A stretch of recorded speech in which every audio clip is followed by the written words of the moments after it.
Hello प्रिय विद्यार्थियों, मैं doctor Sangeeta Nagarwal, government college Bandikui से। आज हम चर्चा करेंगे बीए थर्ड ईयर के सेकंड पेपर विश्व के इतिहास के महत्वपूर्ण विषय अमेरिका की क्रांति के बारे में। अमेरिका की क्रांति को पढ़ने से पहले या इसके विषय में जानने से पहले हम ये देख लें कि अमेरिका विश्व के मानचित्र पर आया कैसे था। तो देखिए, पूर्ण जागरण के परिणाम स्वरूप यूरोप वासियों की भूगोल में अभिरुचि जागृत हुई और यूरोप के अनेक देशों ने नए नए भौगोलिक अनुसंधान किए और इसी भौगोलिक अनुसंधान का परिणाम था अमेरिका की खोज। अमेरिका की खोज कैसे हुई, किसने की, क्या कोई अमेरिका की खोजने के उद्देश्य को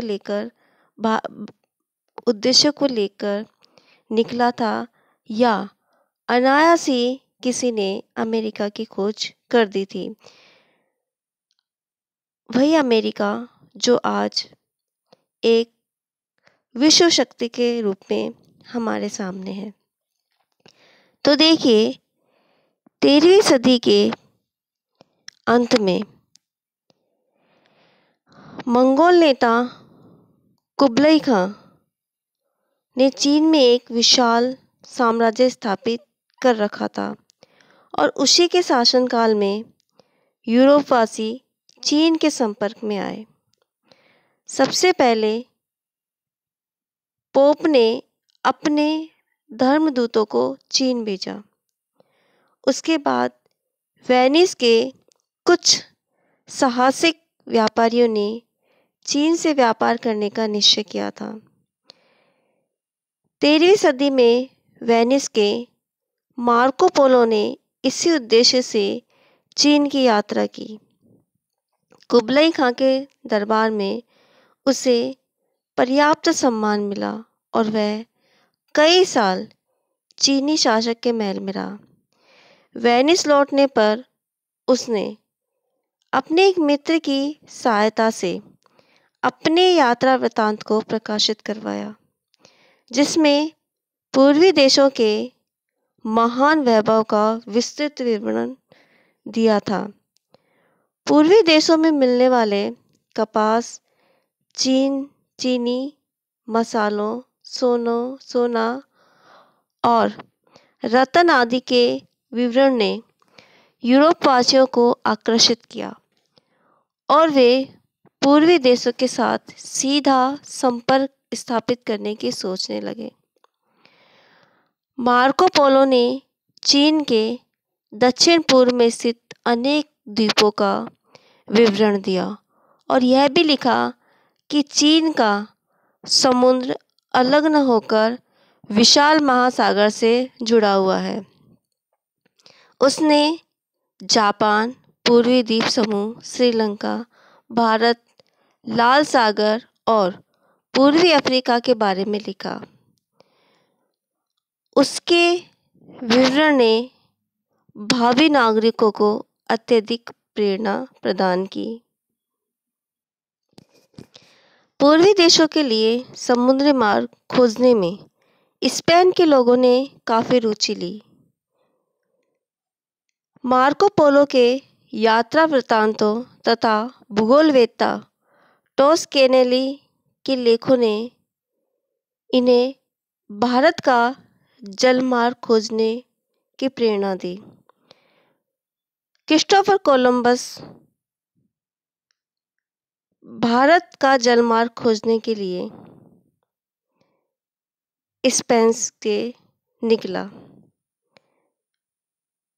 क्रिस्टोफर कोलंबस स्पेन की रानी आइसाबेला से अनुमति लेकर एक नए मार्ग की खोज और भारत का पता लगाने के लिए निकल पड़ा। 3 अगस्त 1492 के दिन कोलंबस ने कैडिस के निकट पालोस बंदरगाह से 3 छोटे जहाज़ों मेरिया, पिंटा और नीना के साथ अपनी महान यात्रा शुरू की। कैनरी द्वीप पहुंचने के बाद वह पश्चिम दिशा की ओर बढ़ता ही चला गया। 5 सप्ताह तक उसे धरती के दर्शन नहीं हुए। अब कोलंबस के लिए यह जीवन और मृत्यु का समय था, क्योंकि इस समय तक धर्मभीरु मल्ला विद्रोह पर उतर आए। इस स्थिति में 6 अक्टूबर को दूर क्षितिज पर पक्षी उड़ते दिखाई दिए और 5 दिन बाद कोलंबस ने अमेरिका की भूमि पर पहला पांव बहामा द्वीप समूह पर रखा। इसके बाद कुछ दिन उसने क्यूबा, हैटी आदि स्थानों की खोज में बिताए। कोलंबस अपनी इस खोज की महानता को नहीं जान पाया कि उसने अनायास ही क्या खोज लिया। उसने सोचा कि वह एशिया के दक्षिण पूर्व में स्थित भारत यानी इंडीज द्वीप समूह में पहुंच गया है। इसीलिए उसने वहां के मूल निवासियों को इंडियन कहा। स्पेन लौटने पर उसका शानदार स्वागत किया गया। 1493 ईस्वी में कोलंबस को दूसरी बार 17 जहाज़ों के साथ अमेरिका भेजा गया, लेकिन इस समय वह स्पेन के राजकोष को नहीं भर सका और न ही गर्म मसाले, रेशम और विलासिता की सामग्री पहुंचा पाया। दुख और क्षोभ में 1506 ईस्वी में इस महान नाविक की मृत्यु हो गई। उसकी खोज का महत्व उसकी मृत्यु के बाद ही स्पष्ट हो पाया और तभी लोगों को अब तक अज्ञात आधी दुनिया की जानकारी मिल पाई।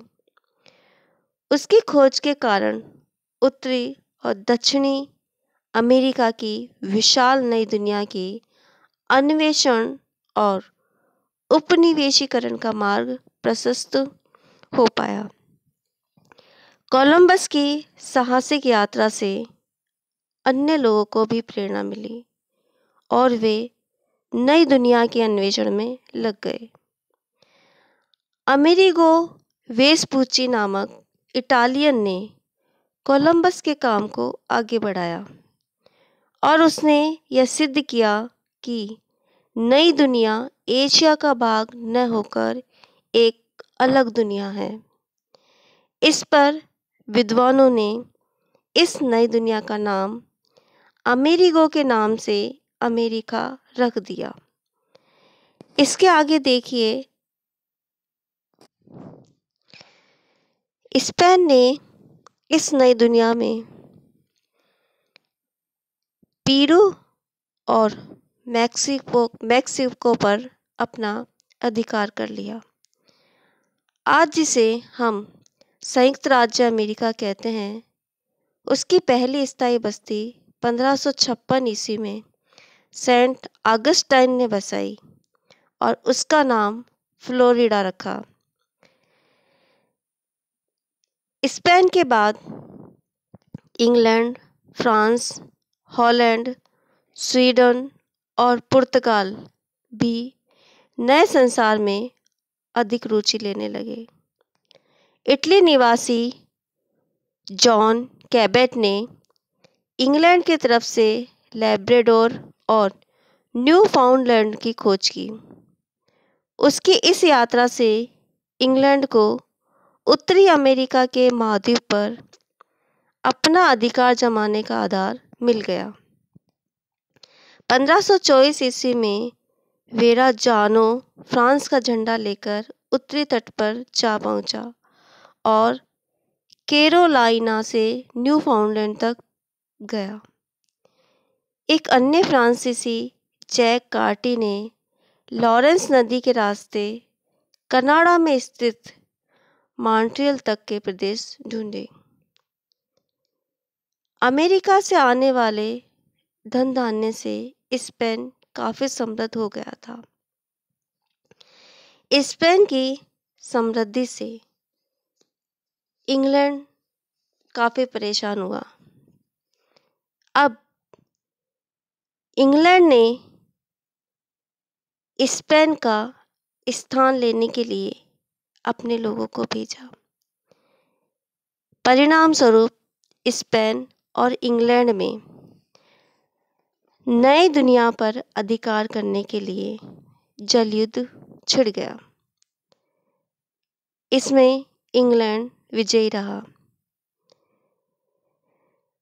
1578 ईस्वी में इंग्लैंड की रानी एलिजाबेथ ने अपने अनुभवी सरदार हम्फ्री गिलबर्ट को आदेश दिया कि वह दूर दूर तक के उन सभी प्रदेशों को बसाकर अपने अधिकार में कर ले जो अभी तक किसी ईसाई राजा के अधीन नहीं है। गिलबर्ट का साहसिक अभियान न्यूफाउंडलैंड तक गया, लेकिन उसका यह अभियान असफल रहा और वापसी में गिलबर्ट की मृत्यु हो गई। इस घटना के 6 वर्ष बाद एलिजाबेथ ने सर वाल्टर रेले को उत्तर में सेंट लॉरेंस नदी और दक्षिण में फ्लोरिडा के बीच के प्रदेश में अंग्रेजी बस्ती बसाने की अनुमति दी और इस क्षेत्र का नाम वर्जीनिया रखा गया। 1585 से 1587 के मध्य अंग्रेजों ने उत्तरी कैरोलाइना के तट पर बस्ती बसाने का असफल प्रयास किया। 1606 ईस्वी में इंग्लैंड के राजा जेम्स प्रथम ने लंदन और प्लिमथ की कंपनियों को अनुमति दी कि वे कुछ निश्चित प्रदेशों में उपनिवेश बसाएं और लाभ के लिए व्यापार करें। लंदन कंपनी को जो क्षेत्र दिया गया था वह आज के न्यूयॉर्क नगर से लेकर दक्षिण में कैरोलाइना तक फैला हुआ था। प्लिमथ कंपनी को आज के उत्तरी न्यू इंग्लैंड और न्यूयॉर्क राज्य में पोटोमैक नदी के बीच का क्षेत्र दिया गया था।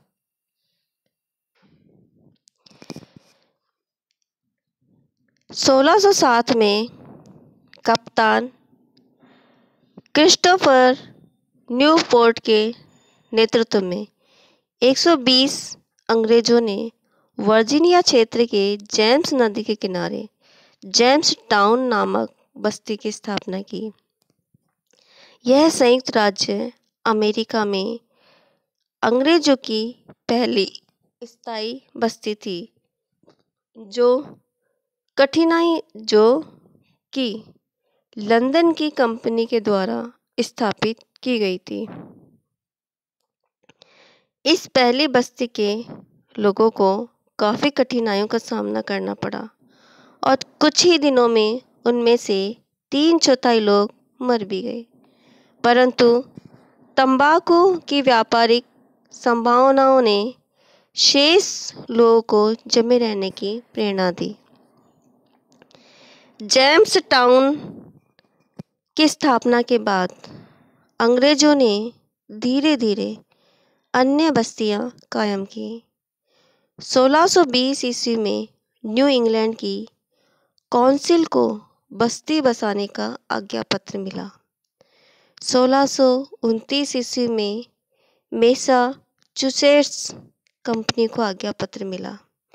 यहाँ पर बसने आए प्रारंभिक लोगों को यात्री के नाम से पुकारा जाता था। ये लोग मैफ्लावर नामक एक छोटे से जहाज से वहां पहुंचे थे।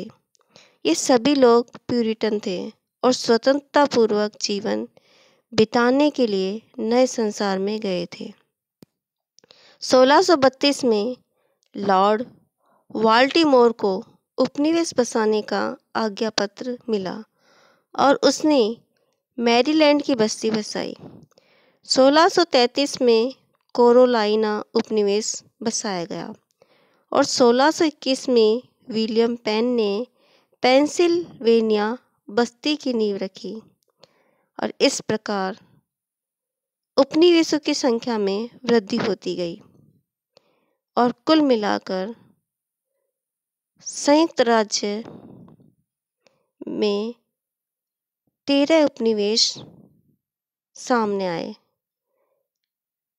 जैसे कि new Hampshire, Massachusetts, Rhode Island, Connecticut, New York, new Jersey, Pennsylvania, Delaware, Maryland, Virginia, उत्तरी कैरोलिना, दक्षिणी कैरोलिना और जॉर्जिया। इन सभी पर ब्रिटेन का अधिकार था और ब्रिटेन के इसी अधिकार को समाप्त करने के लिए अमेरिकी वासियों ने आंदोलन छेड़ दिया, जिसको हम अमेरिका की क्रांति के नाम से जानते हैं। अमेरिकी वासियों ने इंग्लैंड के खिलाफ यह आंदोलन क्यों छेड़ा? वो इंग्लैंड की उपनिवेशवादी नीति से क्यों आज़ाद होना चाहते थे? इसकी चर्चा हम अगले वीडियो में करेंगे। तब तक के लिए नमस्कार, धन्यवाद।